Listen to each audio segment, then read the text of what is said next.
Bertemu lagi dengan saya, Ibu Nur Medawati. Pada pertemuan kali ini, kita akan belajar kaidah kebahasaan teks editorial. Kaidah kebahasaan yang pertama adalah 1. Terdapat ungkapan retoris. Ungkapan retoris adalah ungkapan yang sebenarnya tidak memerlukan jawaban, karena jawabannya pada umumnya sudah ada di dalam kalimat itu sendiri, atau memang tidak perlu dijawab karena memang sebenarnya bukan sedang bertanya, tetapi mengungkapkan sebuah pernyataan dengan bentuk pertanyaan. Contohnya, apa arti pendidikan adalah hak semua warga negara? Kebahasaan yang kedua adalah menggunakan kata-kata populer. Hal ini sesuai dengan karakteristik media yang ditujukan pada khalayak dari berbagai latar belakang, dengan harapan kata-kata tersebut menjadi lebih akrab di kalangan pembaca. Contohnya, ongkos, duit, cibiran, carut-marut.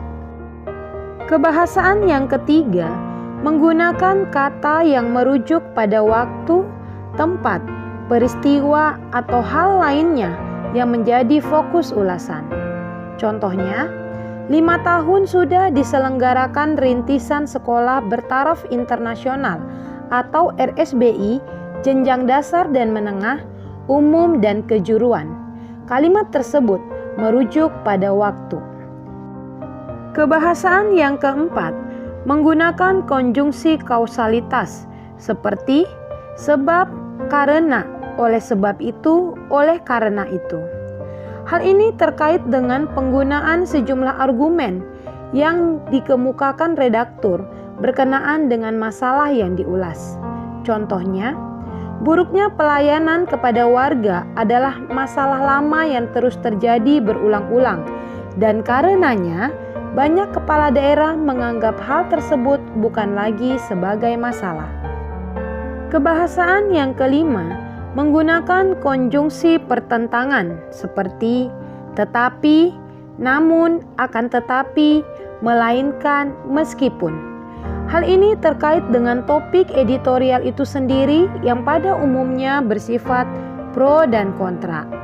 Contohnya, mencerdaskan bangsa bukan untuk segelintir warga yang berkemampuan finansial, melainkan untuk sebanyak mungkin warga negara.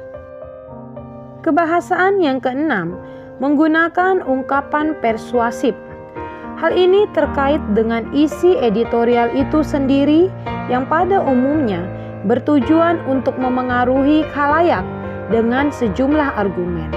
Contohnya, rencana evaluasi RSBI hendaknya tidak selesai dengan membereskan ekses.